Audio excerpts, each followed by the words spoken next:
असं मी पहिल्यांदाच बघतोय की निवडणुकीच्या आधी स्वतः जे आता मुख्यमंत्री आहेत ते सांगत होते की आम्ही शेतकऱ्यांना कर्जमाफी देऊ, आणि आता उपमुख्यमंत्री सरळ सांगतात की असं काही होणारच नाही, पुढची 5 वर्ष तुम्हाला वेळेवर कर्ज भरायला लागेल. तसंच अनेक गोष्टी आहेत. मग मुंबईच्या रस्त्यांबद्दल एशनसी सरकारमध्ये आपण पाहिलं असेल, त्यांच्या राजवटीत साधारणपणे 2 वर्षात आम्ही सगळे रस्ते खड्डेमुक्त करू. आपण पाहताय मुंबईचे सगळे आमदार रस्ते, मुंबईकर रस्ते सगळीकडे धूळ आहे, खड्डा सगळीकडे पाहतोय आपण, खड्ड्यात टाकलेली मुंबईला. आणि आजचा जो महत्वाचा विषय जो आपल्यासमोर आणायचा आहे तो हाच आहे की आपल्याला आठवत असेल 2-3 महिन्यापूर्वी पत्रकार परिषद घेऊन सांगितलं होतं की मुंबईवर अदानी टॅक्स हा लावला जाणार आहे. आजच पेपरमध्ये मी सगळीकडे वाचलं, काल मुंबई महानगरपालिकेची प्रेस नोट आलेली आहे की सॉलिड वेस्ट मॅनेजमेंट म्हणजे घनकचऱ्याचं जे नियंत्रण असतं किंवा कचरा ज्याला आपण बोलतो, म्हणजे एशनसीचा कचरा वेगळा, हा आपण जो साधारणपणे प्रत्येक घरातून असेल, प्रत्येक रेस्टॉरंटमधून असेल, दुकानातून असेल, पहिल्यांदा मुंबईच्या इतिहासात आता कचऱ्यावर शुल्क लावलं जाणार आहे. दंड वाढवला जाणार आहे, दंडात्मक कारवाई होणार. कोणी थुकलं, कोणी कचरा टाकला, ठीक आहे, 100% मान्य, ते दंड वाढलेच पाहिजेत आणि तसे दंड लागू देखील केले पाहिजे. पण पहिल्यांदा युजर फी ही वेस्ट मॅनेजमेंटवर आता लावली जाणार आहे. हे कशासाठी होत आहे, हे कोणासाठी होत आहे, ही परिस्थिती आणली कशामुळे, कोणी परिस्थिती आणली मुंबईवर, ह्याचा विचार आपण थोडा खोलावर केला पाहिजे. आपल्याला आठवत असेल 2 महिन्यापूर्वी जेव्हा मी देवनारच्या जागेबद्दल बोललो, देवनारचं डम्पिंग ग्राउंड हे अदानी समूहाला मुंबई महानगरपालिकेचा विरोध असताना देखील नगर विकास खातं जे एशनसी गट चालवतं त्यांच्याकडून दिलं गेलं. तेच देवनारचं डम्पिंग ग्राउंड आता पुन्हा एकदा मुंबई महानगरपालिकेच्या डोक्यावर मारलं गेलंय का? तर अदानी समूह सांगतोय की आम्हाला देवनार ग्राउंड मधून आता डम्पिंग ग्राउंड स्वच्छ करून द्या. साधारणपणे 2.5 ते 3 हजार कोटीचा हा सगळा जो बोजा आहे, आर्थिक बोजा जो आहे, तो मुंबई महानगरपालिकेवर पडत आहे. अर्थातच तुमच्या आमच्या घामाच्या पैशावर, म्हणजेच मेहनतीच्या पैशावर, म्हणजेच टॅक्सपेअरवर आपल्याला हा पैसा ह्या टॅक्सपेअरच्या खिशातून जाणार आहे.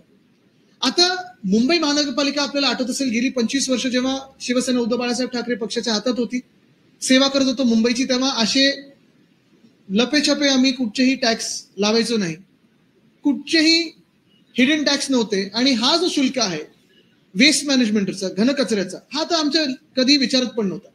एका बाजूला आपण पाहिलं असेल उद्धव साहेबांच्या सरकारने, म्हणजे उद्धव ठाकरे सरकारने प्रॉपर्टी टॅक्स 500 स्क्वेअर फुटाचा आम्ही पूर्ण माफ केलेला, मुंबईला करमुक्त केलेलं.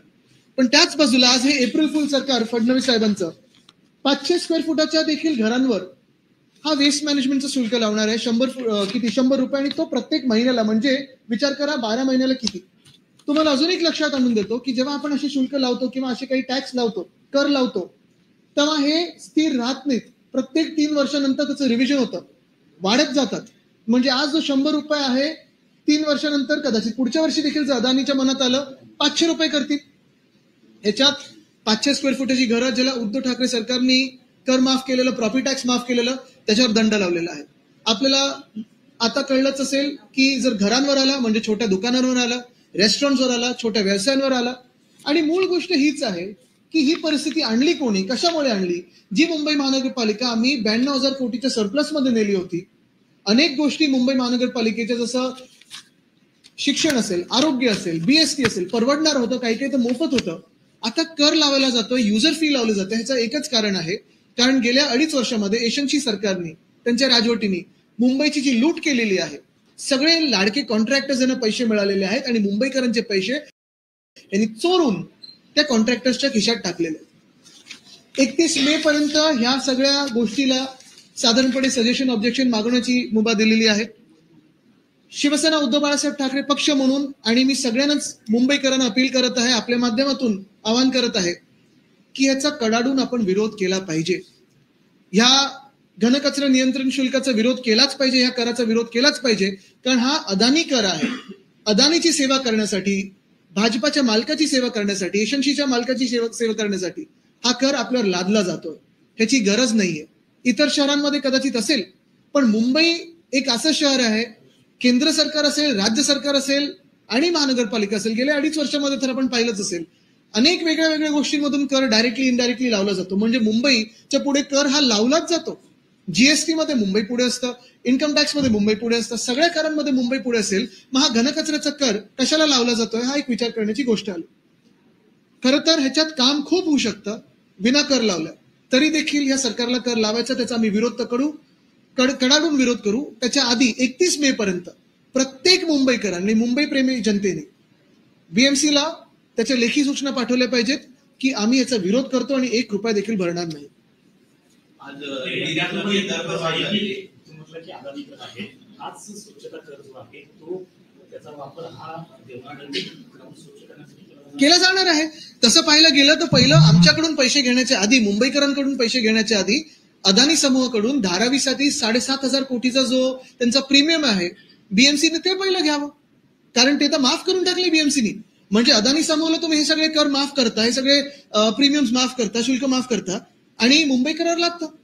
यातच आणखी एक महत्वाचं मुद्दा त्यांनी असं सांगितलं की 19 कोटी रुपये ते आता आणखी वाढवणार आहेत आणि संध्याकाळी ए आणि बी वॉर्ड वगळता सगळे जे वॉर्ड आहेत ते संध्याकाळी पुन्हा एकदा झाडझूड त्याची केली. नाही, पहिली गोष्ट म्हणजे आपण पाहिलं असेल गेल्या 2.5 वर्षामध्ये जशी रस्त्यांची हालत झाली आहे, पाण्याची परिस्थिती बिकट आहे, दवाखान्यात औषधं मिळत नाहीयेत, पण सगळ्यात महत्वाचं म्हणजे जो कचरा आम्ही आमच्या वेळी आपण पाहिलं असेल 2017 पासून तर त्याचं विलगीकरण सुरू केलं होतं. साधारणपणे 10,000 मेट्रिक टनवरनं 6,500 मेट्रिक टनवर आलेला तो पुन्हा एकदा 8,000 मेट्रिक टनवर आलेला आहे आणि कचरा उचललाच जात नाहीये. किती वेळा आम्ही जनप्रतिनिधी म्हणून वॉर्ड ऑफिसला विचारत असतो की कचरा उचलणार कधी, पण कचराच उचलला जात नाही. तर स्वच्छता निश्चितपणे करा आणि ती यंत्रणा ऑलरेडी तुमच्याकडे आहे, वेगळे पैसे लावायची गरजच नाहीये. जी यंत्रणा आहे ती जरी वापरली ना तुम्ही तरी मुंबई स्वच्छ दिसेल. नागरिकांना आवाहन तुम्ही करताय, त्या व्यतिरिक्त तुम्ही आणखी काय? आम्ही आंदोलन तर करूच, पहिलं त्याच्या आधी घरोघरी जाऊन शिवसैनिक जे ऑब्जेक्शन आहे ते लोकांकडून भरून घेतील आणि मग पुढची जी आमची विरोधाची भूमिका असेल ती आपण पाहिलंच. बरोबर आहे, म्हणजे घरं महागणार, घरं महाग झाली, कचरासाठी तुम्ही जास्ती येतात. पुढच्या महिन्यापासून मला वाटतं अदानी आणि बीएससीचे विजेचे दर वाढतात.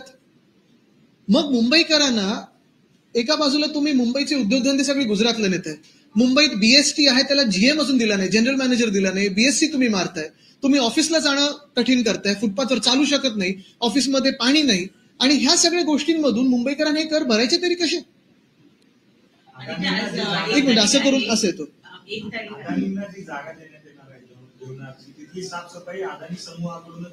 ती जागा त्यांना दिली होती, त्यांनी ढापली ती जागा. मुंबई महानगरपालिकेचा विरोध असताना ते देखील पत्र माझ्याकडे आहे, विरोधाचं पत्र. ते विरोध असताना देखील मी मागच्या पत्रकार परिषदेत दाखवलेलं ते पत्र. त्यांनी जागा ती ढापली. आता त्यांना कळलं तिथे लेगसी वेस्ट आहे म्हणून ते परत देतात, स्वच्छ करून आम्हाला द्या. आणि ते स्वच्छ कोणाच्या पैशाने? तुमच्या आमच्या पैशाने. आज 1 एप्रिल आहे आणि एकच महिना शिल्लक राहिलेला आहे, तसं बघितलं तर 2 महिने 31 मे पर्यंत. हा, 31 मे पर्यंत. तर या कालावधी जी 25 तारखेला नालेसफाई आपण सुरू करू असं महानगरपालिकेनं म्हटलं होतं, त्यासाठी डॅशबोर्ड तयार करण्यात आला होता, तो अजूनही सुरू झालेला नाहीये आणि आमच्या माहितीप्रमाणे अजून नालेसफाई पण नाही झाली. म्हणजे आपण हे पहा, सगळीकडेच आता मुंबईच्या आमदारांची मध्ये बैठक झाली ज्याच्यात आम्ही रस्त्यांची परिस्थितीबद्दल बोलत होतो. सगळीकडे रस्ते खोदून ठेवलेले आहेत. 2 वर्षात खड्डेमुक्त करू मुंबई असं एजन्सी सरकारने सांगितलं होतं, पण त्याच गटाने आता मान्य केलेलं आहे. 1-2 आमदार ते हे पण बोलून गेले त्या बैठकीत की निवडणुकीच्या आधी तुम्ही जी भूमिपूजन आमच्या हातून केली आता कामं तरी सुरू करा. म्हणजे एवढं भयानक चित्र आहे की निवडणुकीच्या आधी घाईघाईत भूमिपूजन केली, आता काम कुठेच सुरू झालं नाही. जिथे झाले तिथे काय दर्जाची कामे तुम्ही पाहताय. कोस्टल रोड जे आमचं स्वप्न होतं, आणि मी प्रत्येक वेळी जेव्हा इथून घरापासून विधान भवनाला 15 मिनिटात पोहोचलेलो आहे, उद्धव साहेबांना थँक्यूचा मेसेज केलाय की तुमच्यामुळे हे स्वप्नपूर्ती झाली आणि मुंबईला हा मोकळा श्वास मिळाला. पण ह्या सरकारच्या हाती आल्यानंतर रस्त्याची क्वालिटी काय? तिथे टनलमध्ये एक दरवाजा टनलच्या दिशेने उघडतोय, तिथे कुठेतरी एक कोपऱ्यात खुर्ची ठेवली जी एक पूर्ण रस्ता ब्लॉक करते. भिंतीचं पेंटिंग बघा कसं पॅचवर्क दिसतंय आणि रस्त्याचे लेवल तर खराब आहेच. पण तसंच मी मध्यंतरीच्या काळात मुंबई महानगरपालिकेच्या आयुक्तांना विनंती केली होती की मुंबईत 15 वॉर्ड ऑफिसर नाहीयेत, त्याची नियुक्ती करा. मला वाटतं त्याच्यानंतर आता 7चे आत्ता झालेत, पण त्याच बैठकीत मी त्यांना परवा देखील सांगितलं की 7 झाले पुढचे पण करा आणि रेल्वे ह्यांच्याबरोबर तुमचं जे काही संबंध असतात ते वाढवा, कारण त्यांची गरज लागते पावसाळ्यात. सॉलिड वेस्ट मॅनेजमेंट असेल, मग तुमचे स्टॉर्म वॉटर ड्रेन्स असतील, ह्या सगळ्या गोष्टी एकत्र आल्या पाहिजेत. पण झालंय असं की गेल्या 3 वर्षामध्ये निवडणूकच घेत नाही ते लोक, आणि म्हणून कोणाकडे जायचं लोकांनी? याच महिन्यात सरकार 100 दिवसांचा आढावा त्याचा जो कार्यक्रम आहे तो आखणार आहे. 100 दिवसात काय केलं, काय त्यांनी. सोपं आहे, 5 मिनिटात बैठक संपेल. निवडणुकी अगोदर मुख्यमंत्री देवेंद्र फडणवीसांनी शेतकऱ्यांचा सातबारा कोरा कोरा अशी घोषणा केली होती, मात्र अजितदादांनी काल परवा भाषण हेच मी सांगतो ना, म्हणजे हे एप्रिल फुल नाही तर काय अजून. आणि म्हणून या सरकारला एप्रिल फुलचं नाव दिलं पाहिजे, एप्रिल फुल सरकार. लाडकी बहीण तसंच, शेतकऱ्यांचा विषय तसाच, लाडका भाऊ तिथं योजनाच बंद करून टाकली. बरोबर आहे, आनंद शिदा बंद करून टाकलं, मध्ये अंडी बंद केलेली मिड डे मील मधून. आदित्य, परवा मनसे अध्यक्षांनी जेव्हा भाषण केलं त्या भाषणामध्ये त्यांनी असं सांगितलं की प्रत्येक बँकेमध्ये जाऊन तपासा की मराठी तिथं बोललं जातंय किंवा अच्छा. नाही. आणि पवईमध्ये काल याच मुद्द्यावरून एका सुरक्षा रक्षकाला मारहाण करण्यात आली कारण त्याने मराठीचा अपमान केला. मराठी भाषेच्या या संपूर्ण वापराबद्दल आणि सक्तीबद्दल आपली नाही, एक महत्वाची गोष्ट आहे. आता मी त्यांचं भाषण काय ऐकलं नाही, काही काही क्लिप्स बघितल्या पण भाषण ऐकलं नाही. महत्वाची गोष्ट म्हणजे ही हिंमतच कोणी कसं करू शकतं महाराष्ट्रात राहून की आम्ही मराठी बोलणार नाही. आणि हे प्रत्येक राज्यात तसंच असायला पाहिजे. मातृभाषा तिकडची किंवा जी स्थानिक भाषा आहे त्याचा मान सन्मान हा राखलाच गेला पाहिजे, नाही तर कडक कारवाई कायद्याने देखील केली पाहिजे. कारण साधारणपणे आपण पाहतोय हे राज्य सरकार एका बाजूला म्हणते की आम्ही अभिजात भाषेचा दर्जा दिला. ठीक आहे, तुम्हाला आम्हाला लढा द्यावा लागला, 10 वर्ष तुमच्या सरकारकडे आम्हाला लढत राहायला लागलं, तेव्हा नंतर आता दिलेलं आहे. दुसरी गोष्ट म्हणजे मराठी भाषा भवन जे आम्ही गिरगाव चौपाटी इथे बांधत होतो, कोणाच्या हट्टामुळे तुम्ही रद्द केलं? ते कोण स्थानिक तुमचे बिल्डर्स होते त्याच्यामुळे रद्द केलंय. तसंच आपल्याला आठवत असेल रंगभूमीचं दालन आम्ही गिरगाव चौपाटी इथे करत होतो, ते रद्द झाले मला कळलेलं आहे. का रद्द केलेलं आहे? कोणाचं कोण तिथे आमदार आहेत, कोण मराठी अमराठी आमदार असे आहेत की ज्यांना जे ह्याला विरोध करत आहेत? हा देखील विचार करणं गरजेचं आहे. कारण परत तिथे कॅसा ग्रँड वगैरे असं काहीतरी नाव लागेल, कॅसा हे कॅसा ते, जसं त्या बिल्डरचं नाव असतं.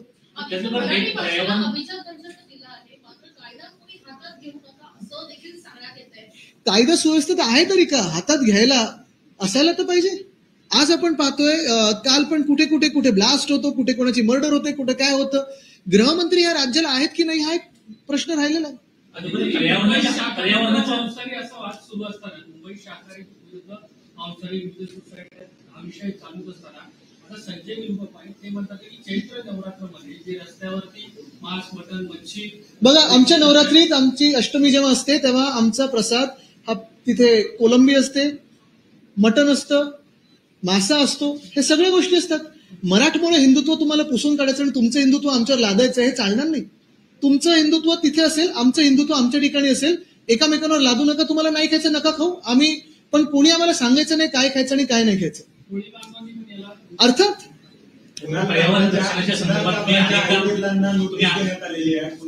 ह्याचा एवढा मोठा जोक व्हायला निघालेला आहे. एकतर त्यांना कळलं कसं स्वतःला की मीच गद्दार आहे हे त्यांनी खेचून कसं घेतलं. मला वाटतं तसे त्यांचे खासदार आहेत ना ज्यांनी त्यांना साप म्हटलेलं आहे त्यांना पण नोटीस गेली पाहिजे. आणि दुसरी गोष्ट म्हणजे तिकडे जे पाहायला आलेली ती कॉमेडी त्यांना पण नोटीसेस दिलेले आहेत. म्हणजे एका बाजूला रेप मर्डर वगैरे सगळं म्हणजे सर्रास होत आहे, दंगली घडवल्या जात आहेत, पण जे कॉमेडी बघायला जातात त्यांना नोटीसेस मारल्या जातात. शिंदेच्या जे कार्यकर्त्यांनी तोडफोड केली त्याचा बुमरॅंग झाला का? कारण का एका आठवड्यामध्ये 4.5 लाख सबस्क्रायबर वाढले, 4 कोटीपेक्षा जास्त कमेंट बॉक्स मध्ये पैसे आलेले आहेत कुणाल कामराला. त्याच्यानंतर युट्यूब 1 कोटीपेक्षा हा देशाचा मूड आहे आणि महाराष्ट्राचा मूड आहे. त्याच्याबरोबर पर्यावरणाच्या संदर्भात अनेक मुद्दे मांडले जातात. राष्ट्रपती यांनी ते परवा असणार की जे अंत्यसंस्कार बघा, मी ज्यांचं भाषण पाहिलं नाही मी त्याच्यावर नाही बोलू शकतो. हिंदी में बघा हे कसे लगेच पहला मुद्दा तो आपने जो आपने वाला इशू है टैक्स लगाया जाता है उसके मैं यही कहना चाहता हूं कि ये जो महाराष्ट्र में सरकार बन चुकी है, बहुत सारी सरकारों को अपना अपना नाम होता है. जैसे हमारी सेना बीजेपी की सरकार थी उसे हम युति सरकार कहते थे. हमारी जो 19 से 22 तक जो सरकार थी उसे हम महाविकास आघाड़ी कहते थे. बीच में की जो सरकार थी मिंडे राजवत या एशेंसी सरकार, वो एक अलग थी. और आज की जो सरकार गठित हुई है चुनाव आयोग के आशीर्वाद से, उसे हम अप्रैल फूल सरकार कहते हैं. वो इसीलिए कहते हैं क्योंकि काफी सारी बातों में उन्होंने हमें अप्रैल फूल करने की कोशिश की है, गुमराह करने की कोशिश की है. चुनाव के पहले एक बात, चुनाव के बाद में दूसरी बात. जैसे आप देखते होंगे तो स्वयं जो सीएम है आज, उन्होंने कहा था कि जैसे ही इनकी सरकार गठित होती है सारे किसानों का कर्जा ये माफ कर देंगे. आज के जो डीसीएम है उन्होंने कहा ऐसी बात होने वाली नहीं है, अगले 5 साल जो कर्जा है वो भरते रहो. ये अप्रैल फूल ने तो क्या, लाडली बहना लाड़की बहन जो स्कीम है उसे पहले कहते थे चुनाव से कि हम 2,500 रुपए देने वाले हैं. अभी 2,500 तो छोड़ो, 1,500 तो है, लेकिन उसमें भी जो लिस्ट है महिलाओं की वो कम करते जा रहे. लगभग 10 लाख महिलाओं को कम किया है. और मैं तो यही सुन रहा हूं कि ये कहीं ना कहीं कोर्ट जाके या किसी बहाने से ये स्कीम बंद करने वाले. जो हिंदुत्व के बारे में बात करते थे वो आज सौगाते सत्ता पे आए हैं, जहां जहर फैलाते थे वो आज खाना दे रहे हैं, आनंदाचा शिदा बंद कर रहे हैं, शिव भोजन बंद कर रहे हैं, लेकिन सौगाते सत्ता चालू कर रहे हैं। तो ये सारी बातें अप्रैल फूल की है और यही सरकार अप्रैल फूल की बन चुकी है। मैंने 2 महीने पहले भी ये कहा था कि देवना डंपिंग ग्राउंड की जगह जमीन जहां आज डंपिंग ग्राउंड है काफी सालों से है, वही जमीन अदानी को दी गई थी। अदानी ग्रुप ने मांगी, जमीन दे दी गई। मुंबई महानगर पालिका ने इसका विरोध किया था, लेकिन ये जमीन दे दी गई उनको। फिर कहीं ना कहीं अदानी ग्रुप को ये देखा कि नहीं, वहां तो लेगेसी वेस्ट है, बहुत सारा कचरा है, साफ कर दे। तो किसके पैसे से करोगे? मुंबई के पैसों से करोगे। तो वो जमीन वापस बीएमसी को दे दी है और देवना डंपिंग ग्राउंड पे अभी जो प्रोसेस चलेगी, लगभग 3000 करोड़ का खर्चा ये मुंबई करों पे आएगा, मुंबई कर के पॉकेट से जाएगा। तकलीफ इसी बात की है कि ये पैसा जो 90,000 करोड़ के सरप्लस हमने बनाए थे, जो फिक्स डिपॉजिट थे मुंबई के बीएमसी के, वो सारे पैसे, हर एक रुपया हर एक स्कीम से जुड़ा हुआ था। फिर वो कोस्टल रोड हो, गोरेगांव मुलुंड लिंक रोड हो, एसटीपी हो, लेगेसी वेस्ट की जो ट्रीटमेंट होती है उसके हो, लेकिन सारा का सारा पैसा एशेंसी सरकार ने दे दिया अपने लाडले कॉन्ट्रैक्टर्स को। अभी पैसा नहीं है बीएमसी के पास, तो फिर क्या करोगे? तो सॉलिड वेस्ट मैनेजमेंट भी, यानी कचरा जो हम घर से निकालते हैं या फिर होटल से निकालते हैं, दुकानों से निकालते हैं, स्मॉल मीडियम बिजनेसेस से हम रास्तों पे लाते हैं, उसे पिकअप करने के लिए अभी बीएमसी पहली बार इतिहास में हम पर यूजर फी लगाना चाहती है। और यूजर फी ये दर माह लगाएगी, हर महीने यूजर फी लगाएगी। एक तरफ आप देख रहे हो कि 500 स्क्वायर फुट के घरों पर से प्रॉपर्टी टैक्स पूरा निकाल दिया था उद्धव ठाकरे सरकार ने। दूसरी तरफ यही सरकार, अप्रैल फूल सरकार फडणवीस साहब की, उसी 500 स्क्वायर फुट के घरों पे अभी यूजर फी कचरा उठाने के लिए लगा रही है। यानी मुंबई कर यानी टैक्स, मुंबई कर हर बार क्यों कर भरते रहे। आज ये अदानी कर लग रहा है, लगभग ये अदानी साहब का जजिया टैक्स ही लग रहा है हम पे। और ये क्यों भरे हम? क्योंकि आपने पैसा खाया, आपके एजेंसी ने पैसा खाया, आपके लाडले कॉन्ट्रैक्टर्स ने पैसा खाया। भुगते कौन? तो हम पैसा भर रहे हैं, टैक्स पेयर पैसा भर रहा है, मुंबई कर भर रहे हैं। और क्यों मुंबई के इतिहास में पहली बार हर घर पे हर माह हर महीने ये यूजर फी लगाया जाए। और ये यूजर फी स्थिर नहीं रहने वाली, अगले 2 साल में बदलते जाने वाली है। ये कैसी, ये तो जाती होगी। और लगभग 1 दशक के बाद इस मुंबई में लैंग्वेज पॉलिटिक्स वापस आपने देखा हो, कई सारी तस्वीरें आई कि भाषा का सम्मान होना चाहिए, इसमें कोई शंका नहीं है। लेकिन क्या ये लगातार मामले आ रहे हैं, मुंबई के लिए अलग अलग मामले आ रहे हैं। मुझे एक कहिए, ये अगर भाषा की पॉलिटिक्स हो, वेज नॉन वेज की पॉलिटिक्स हो, हिंदू मुस्लिम की पॉलिटिक्स हो, हिंदुओं में भी जाति की पॉलिटिक्स हो, ये जहां जहां भाजपा राज करता है वहीं क्यों होती है? हमारी भी 2.5 साल की सरकार थी, तब ऐसे कोई मामला नहीं था, शांत था तब। बहुत सारे राज्य ऐसे हैं देश में जहां भाजपा नहीं है, सब स्थिति अच्छी है। फिर जहां जहां भाजपा ही राज करती है तो हिंदू खतरे में कैसे आता है? जहां जहां भाजपा राज करती है तो मेजोरिटी खतरे में क्यों आता है? वहां की सुख शांति समृद्धि क्यों खतरे में आती है? क्योंकि भाजपा यही चाहती है कि हम लड़ते रहे, झगड़ते रहे और जो महत्वपूर्ण विषय है उससे हम विचलित हो जाए। लेकिन मैं ये कहना चाहता हूं, जैसे आज अभी हम हिंदी में बात करें, इसके पहले मराठी में बात कर रहे थे, शायद आप इंग्लिश में क्वेश्चन पूछेंगे, ये ना है तो बाद में पूछता है कहां गए, सॉरी।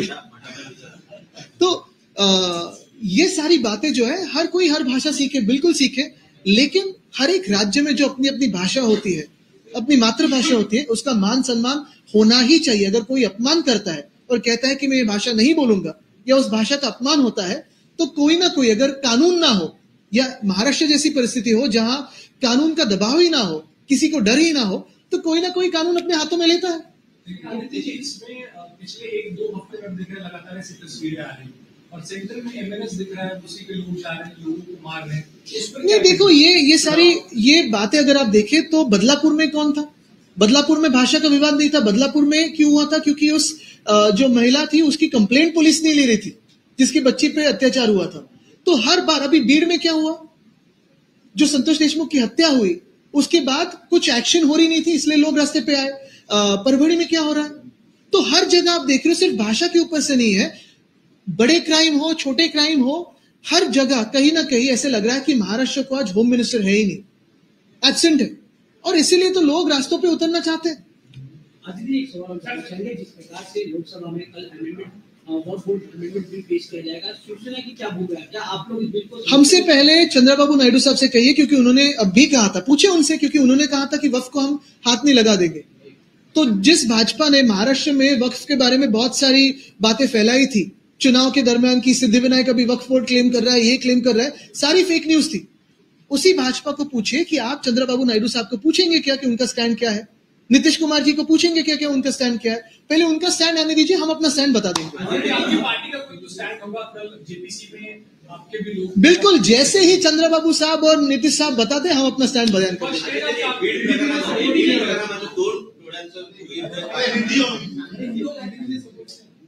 ओ थांबा, मराठी उद्या नाही, नाही, आम्हाला या प्रश्नाचं मराठीत पण उत्तर हवं. और ये भी कहा जा रहा है कि इसका शिंदे की पार्टी की तरफ से मांग की जा रही है कि नवरात्रि का वक्त है, तो रोड पे जो मटन और जो भी नॉनवेज बिकता है उससे बंद किया जाए। उसका आप हर एक राज्य में अपने अपने धर्म की परिभाषा अपने राज्य के हिसाब से होती है, अपने संस्कार अपने प्रथाओं से होती है। महाराष्ट्र में बहुत सारे ऐसे भी लोग हैं, जैसे हमारे परिवार में हमारी अष्टमी को जो प्रसाद चढ़ता है उसमें प्रॉन्स होता है, फिश होता है, मटन होता है, ऐसे बहुत सारे लोग हैं। तो आपके संस्कार हम पे ना ला दे, आपका हिंदुत्व हमारे हिंदुत्व पे ना ला दे, यही हमारी बात है। कोई जाति कहीं से ना हो, हम अपना मराठमोड़ा जो हिंदुत्व है उसी का पालन करते आएंगे। ये कहीं से कुछ लोग अपने पब्लिसिटी के लिए एशंसी ना करें। और अगर मैं तो यही कहता हूँ, ये यूजर फी कचरे के जो है वो एशंसी पे लगा दे, क्योंकि सारा कचरा उधर ही है।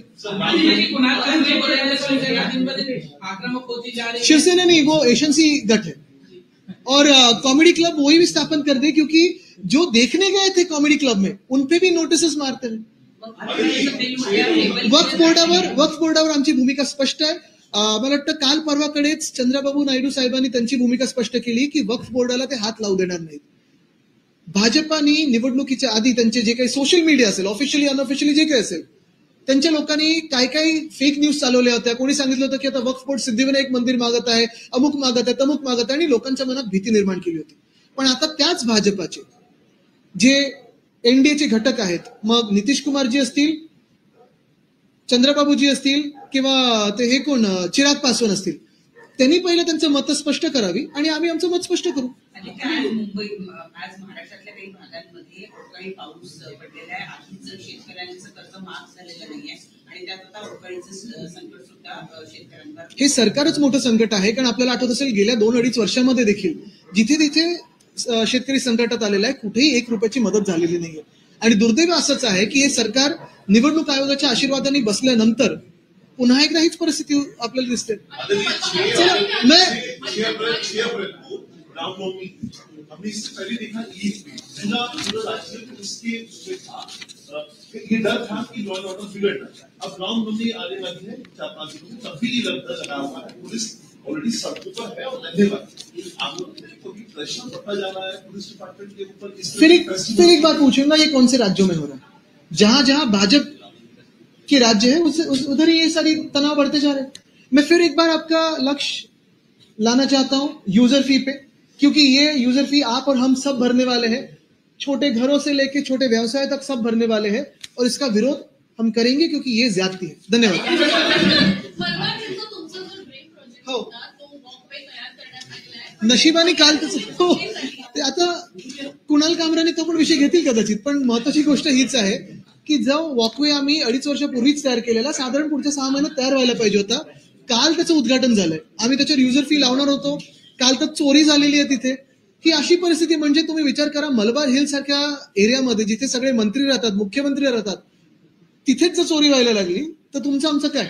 आमचे ते आमदार चोरीला घालतीलच ना।